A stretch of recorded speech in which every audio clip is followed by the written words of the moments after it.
Arkansas uses a student growth model that is value added, and we want you to know why. Again, this is in our school rating formula for a reason. So this is it. We're going to dig deep. If you've watched videos 1 and 2, your background is ready for what's coming next. We're going to dive into relative models. These are more complex models. They're more complex on the surface, but they come with very beneficial trade-offs.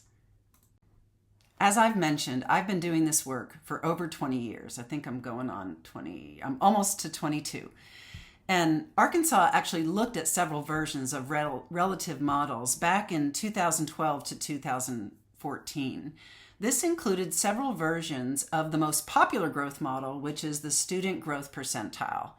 And as with value-added models, there are different variations of the student growth percentile. And if you're wondering why we didn't go with it, let me give you a sense very quickly. They account for different things. They answer different questions. So the SGP can do what our current growth model does. It can take into account a student's history over time. It can go back further than the prior year of achievement, and it can look at a cohort of students as identified in this illustration. So here are all the students who started at this one point in year 1, and then they were all at this point in year 2, and then in year 3 we're going to assign them a growth score in a student growth percentile. And that means we're just going to rank them from top to bottom. So here are the kids. They were all at they have the same history. And we're just going to say the highest scale score is going to get the highest student growth percentile, or SGP. So this student gets a 90, this student gets an 80, this student gets a 70, this student gets a 60, and this student gets a 50. Now, the problem that our educators at the time were concerned with is that it didn't always line up with the proficiency levels. So if these were the proficiency levels for each of the different grades or subjects, then these different students got different, like almost, here's the proficiency level here at a 650, but the student has an SGP of 51. Here, the proficiency level is a 651, and the student has an SGP of 80. They felt that that comparison of the current score, the rank ordering of the current score for kids with the same score history, was going to result in some questions that were going to be difficult to answer. And then on the right, you can see why. So using the same scale, here's a student who, compared to his peers, had a really high SGP, but is a super low performer. And then here's another student with a similar SGP, but much higher performance above the proficiency level. They just didn't like the idea that this simple ranking could literally put students with side-by-side scale scores as having one less growth than the other. And so we delved into other types of measure. Specifically, we delved into value-added growth models. Now, our model is one of many different versions of value-added models. So most people know about hierarchical linear models from the authors Raudenbush and Breich, or Breich and Raudenbush. And our model is a little bit different from that. And I think some of the criticism of our model is because people they assume that all value added is created equal, and it's not. You can personalize these models to serve the purpose of what you want to measure for growth, and that's what we do. Our model is per Singer and Willett, and it's an applied longitudinal data model, and they have a wonderful book about modeling change that if you really want to get nerdy and geek out, you can have fun with. I've put it in the notes so that you have access to it. Our model takes advantage of specifically what multi-level models for change do we put together a level 1 model that describes how each person changes over time, and a level 2 model that describes how these changes differ across the students. So we are putting together residual gain and with multiple levels. And so it's not just any value-added model, and it's definitely not a black box. You can get this. It's in our ESSA published plan. You can get a copy of the equation, and we can also provide it at your request.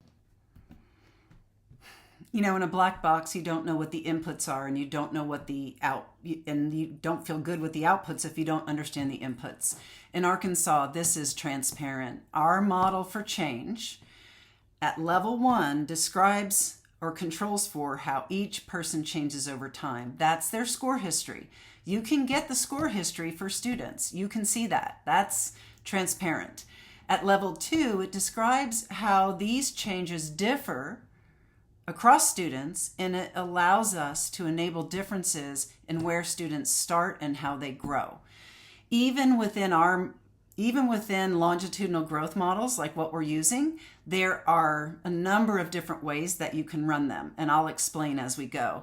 At level 2, we also control for English language proficiency because Arkansas data shows that the further along a student is in English language proficiency level, the better they are, or the better they perform on the content assessments. So if we control for their English language proficiency, then that also creates a fairer starting point for calculating growth, and it enables growth to be more fair at the student, classroom, and school levels.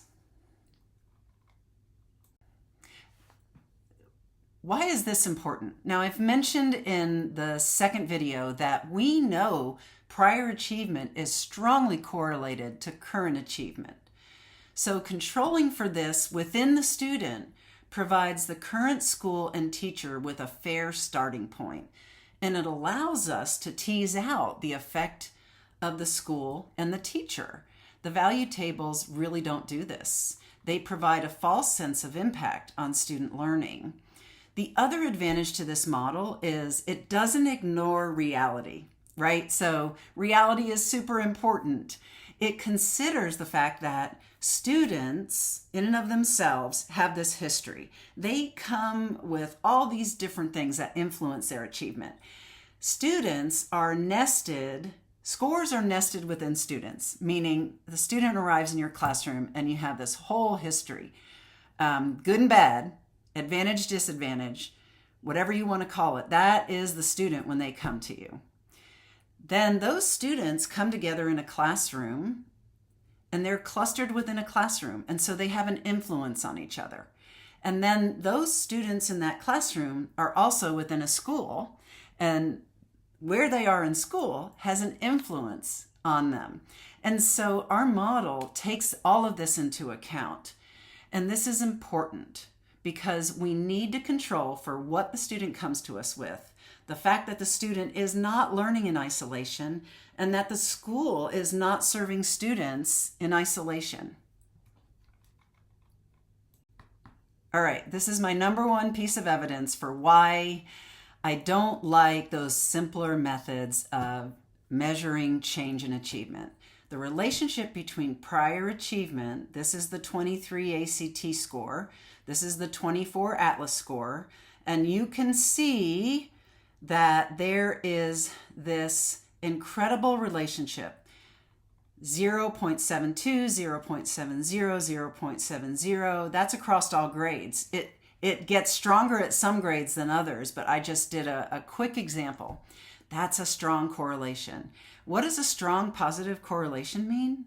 It means that kids who scored low on one, their prior ACT Aspire test, are likely to score low on the current Atlas test. And you can see that by how they are here. There are some exceptions to the rule, like these two students right here who were high scoring on ACT Aspire, but low scoring on the Atlas. But overall, this gives you an idea of just how strong that correlation is.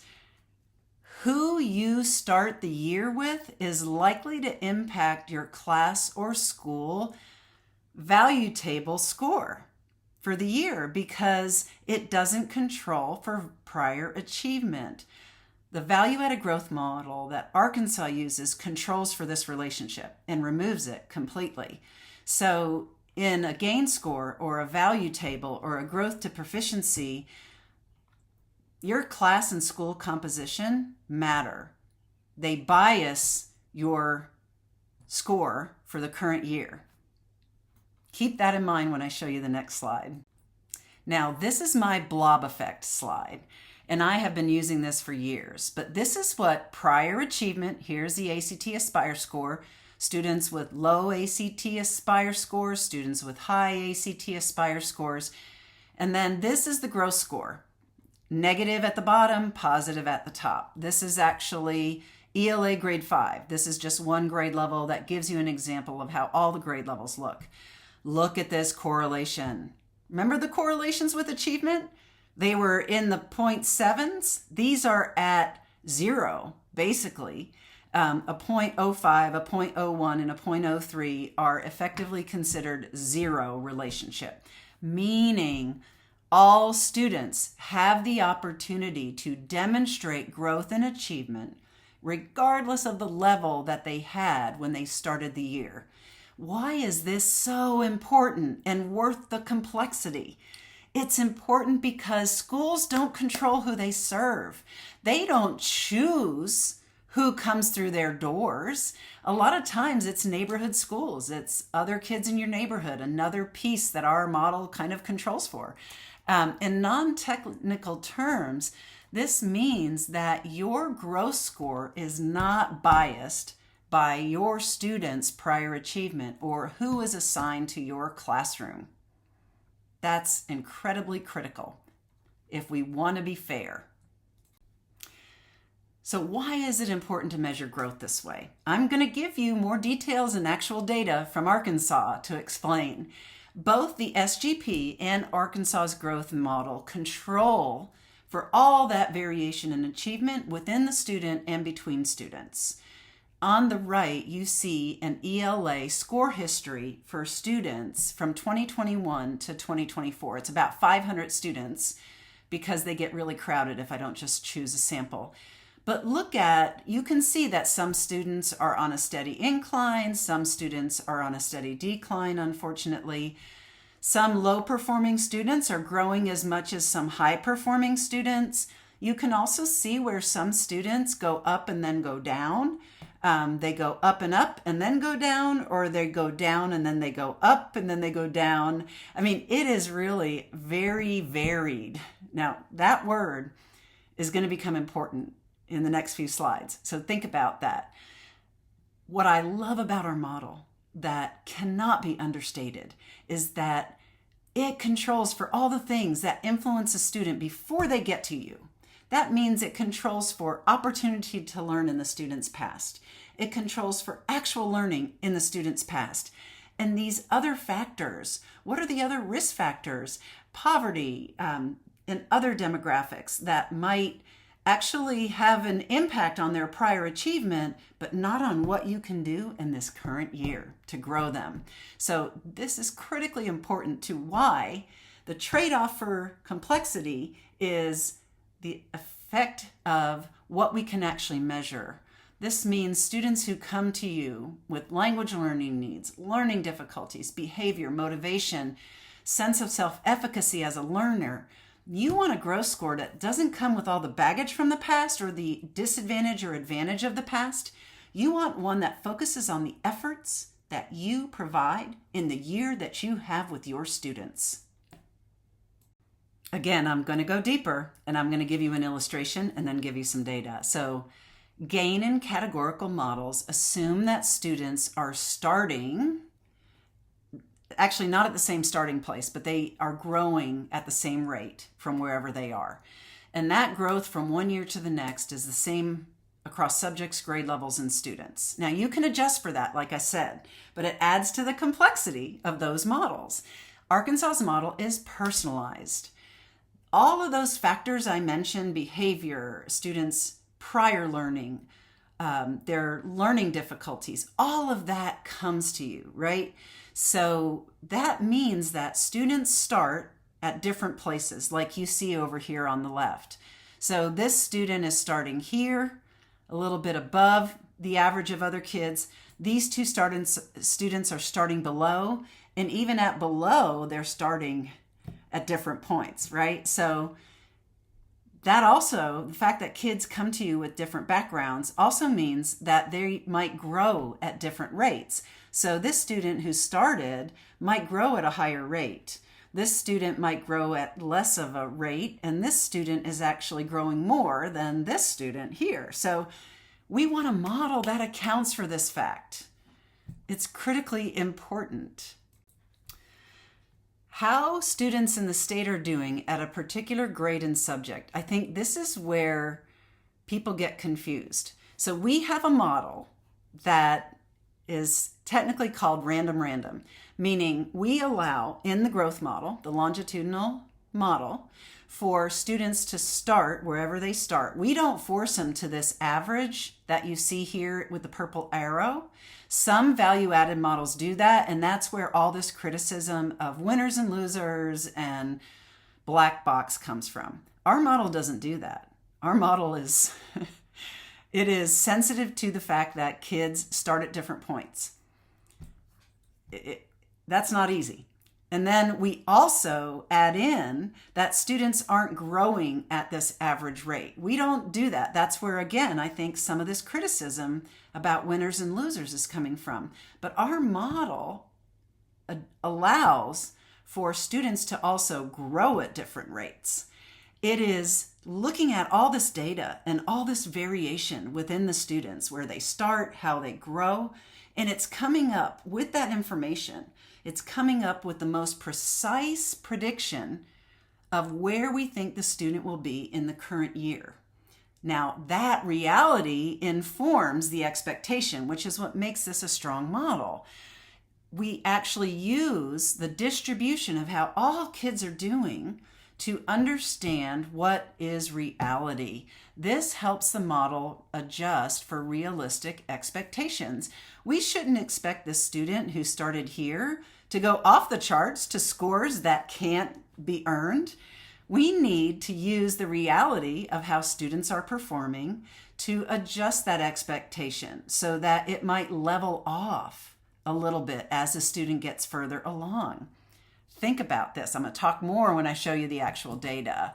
We do use the average, but it's really the entire distribution to understand what is happening in the data and to fit the model well to get more precise predictions.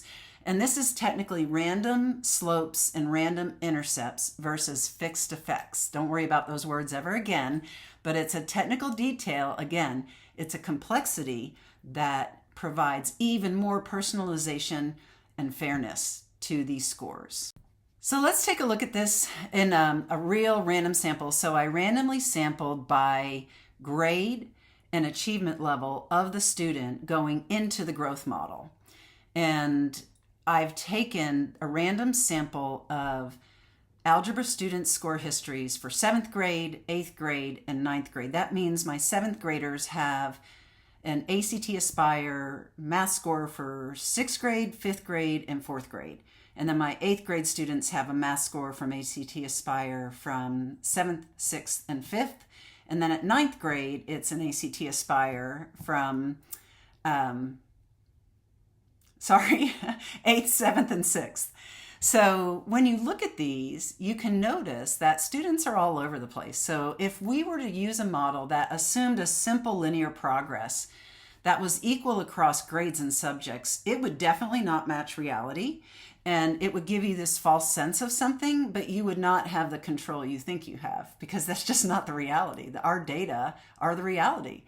You may be wondering about those students here, like here's 7th grade.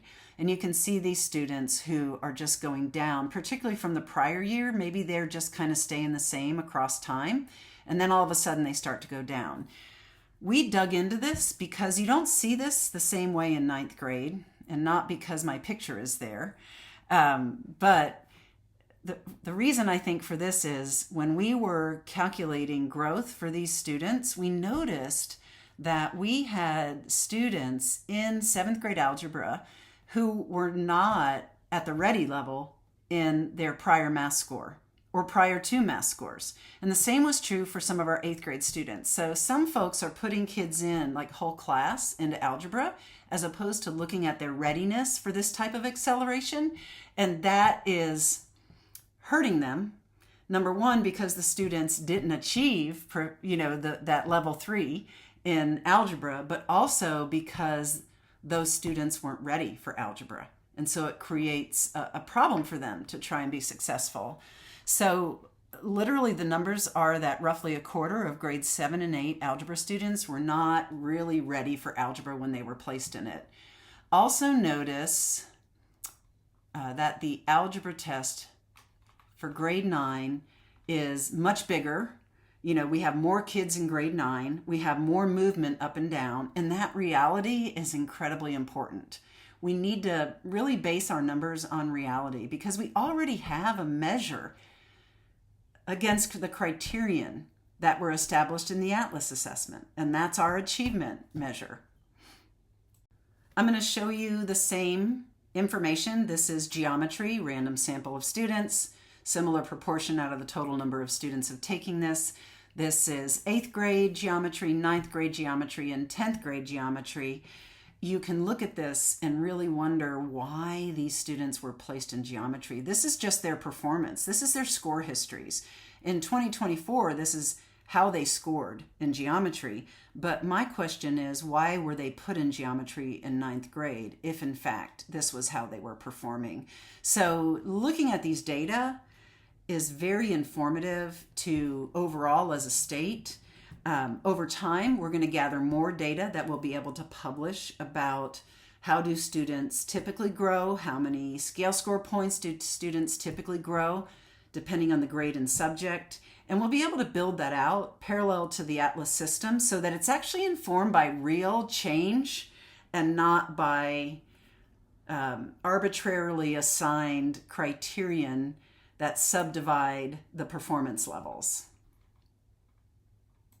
Here we have English language arts history. So what I did here, because it's a little bit harder, there's so many ELA kids, was I took a 6th grade student to show you their histories, and I took a 10th grade student to look back and show you. So these are all the 6th graders and how they scored in 2024 on a Z-scale. Here are all the 10th graders, and this is kind of their achievement over time, just to give you a sense that there are what we call them like micro differences in how students grow that are impacted by what we already know about the student, what comes to you as a teacher within the student. And so when we control for that, we put you, the teacher, you, the school, the leader, in a better position to measure the impact you have and not the impact of all the years leading up to it. And I can't say enough why that fairness is so critical. It doesn't matter who walks in your classroom.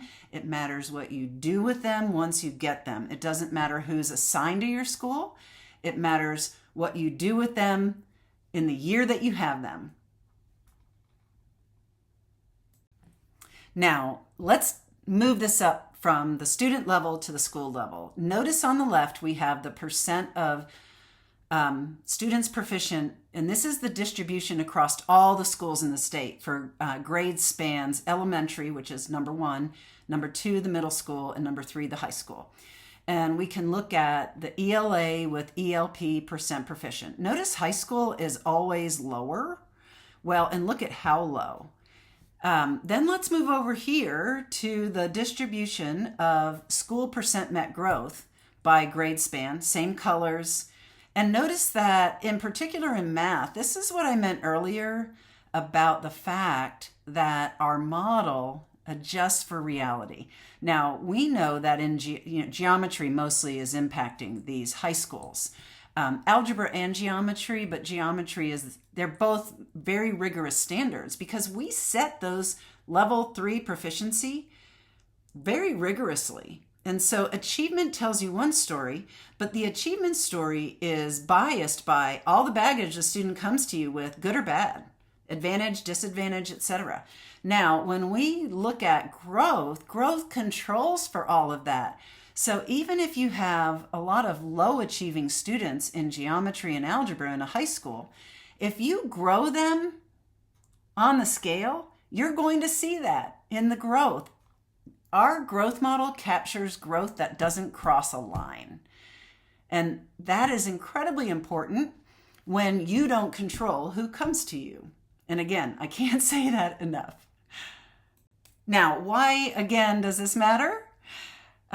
Let's start with ELA. On the left, I have a scatter plot. This is school poverty rate and school percent proficient.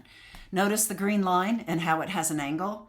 That means there's a relationship between achievement, school achievement, percent proficient, and school poverty rate.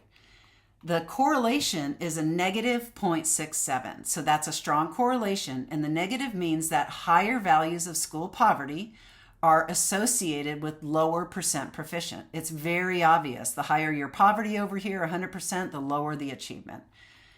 The size of the correlation means it's a moderate to strong relationship. So in the case of ELA, there's a statistic called an R-square that we calculate. And basically what it tells us, based on the size of the correlation, we know that a school's percent free and reduced lunch explains 45% of the school's percent proficient.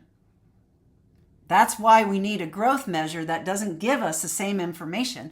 Value tables give you the same information that you already have in achievement. So the correlation for school percent met growth is a negative 0.05. Again, it's a zero. That means that a school's poverty explains less than 1% of a school's growth score. So again, these complement. These allow us to have incredibly valuable information.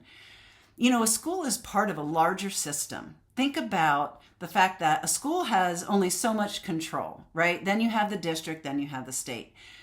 So we need a measure that captures the impact of the instruction going on in the school that complements what we already know from achievement that includes all these other factors that come from a student's background. That is why this is such an important component for our school accountability and teacher merit pay and placement. It is fair across the board. It doesn't matter who you serve. It matters what you do with them during the instructional time you have with them. Now let's take a look at math, because math has, again, it's so interesting, but I have a hypothesis for this that the data I've verified in the past. So on the left, you have math achievement. Notice that this isn't as clear of a line as ELA was, because we have all this low performance regardless of poverty rate. And again, some of this is because we've switched from the ACT Aspire to a test that tests our standards, and we may not have had aligned instruction in math, particularly at high school, because we weren't teaching to an EOC, we were teaching to a grade level test. And that shows up here. And then the other aspect is probably starting with about grade 5, our students, and this has been consistent across the years, our students tend to lose ground relative to the standard. So that actually shows up as a slight growth effect. So let me give you the numbers for math, meaning that if a school in general has lower expectations than the standards, students are still not going to grow enough. And so this is something that we can see in the data that we can attend to. So in the left scatter plot, you see a relationship. It's not as strong as with ELA because we do pretty poorly in math for some kids, regardless of their poverty rate. Instruction does not seem to keep up with expectation in math. So our percent proficient correlation is a negative 0.49. That means higher values of school poverty are associated with lower percent proficient, but we do have some low poverty schools that have misaligned expectations. The size of the correlation means that a school's free and reduced lunch explains only 24% of their school's percent proficient. Again, because we don't keep up with the expectation that's in our standards. The correlation for school percent met is a negative 0.17. So that means that poverty explains less than 3% of a school's growth score. Again, why it's such an important component, why it's so fair, and also digging into this can help you identify if there are concerns in alignment. So these growth scores provide a complement to what we get from achievement. We don't want a growth measure that tells us the same thing. We want additional information that recognizes the impact of our efforts in the year that we have the student. Here we are with science. The correlation is a negative 0.67, back up to where we were with ELA. It means there's a moderate to strong relationship and that a school's percent proficient explains 45% of the a school's poverty rate or their percent free and reduced lunch explains 45% of the school's percent proficient. Now the correlation for school percent growth, met growth, is a negative 0.21. So that's the largest I've seen, which means it explains less than 4% or around 4% of a school's growth score. That's still nothing compared to achievement. So it is giving you different information. It is giving you credit for growth that occurs that doesn't cross over a line. And that small negative correlation on the percent met growth is likely a school effect that we're detecting, because we do see less growth among some of our poorer schools, and it could be something they could dig into. Concerns they might want to look into are alignment of curriculum and instruction and their learning activities with the expectation for all students. Since growth can capture across the entire continuum of achievement, schools might look into whether or not they are challenging their students appropriately and supporting them to reach those challenges in science. So let's quickly recap. I hope by now you understand Arkansas's value-added growth model is more complex than simpler ways to measure growth and achievement, but that's because it takes into account all the things that we ignore in simpler models that make the information we get from those simpler models less meaningful and less true, to be quite honest. The complexity is necessary to make this a fair measure for all schools and to capture student growth and achievement across the entire achievement continuum. This aligns well with our desire to close long-standing achievement gaps, and it aligns well with the policy to accelerate. This is the model for what we're trying to do. It's serving the purpose well. Ultimately, the reason that this is so important is that it ensures that who you serve doesn't matter for this measure. It ensures that what you do with the students you serve matters and that you impact it in the time you have with the student. That is the advantage, the pro. And for me, having taught in very high-income schools and very low-income schools, that is an advantage that is appreciated because it is putting the learner at the center and ensuring that all learners show growth each year. So that caps the 3 videos that I've done to take you deeper into Arkansas's growth model and to build the case for why this is the better model for Arkansas. And I hope it's answered many of your questions. If you continue to have questions or you'd like us to come and talk more specifically to your teachers or leaders, contact us at oep@uark.edu. We're happy to answer additional questions. We're happy to come and speak with your folks. And as we get ready for this next year, the 2025 scores to come out, one of the supports that our office offers is to work with you on understanding how all the different pieces of information that you're getting from Atlas, that you're getting from accountability, how they are intended to work within a coherent system to support student learning. Thank you.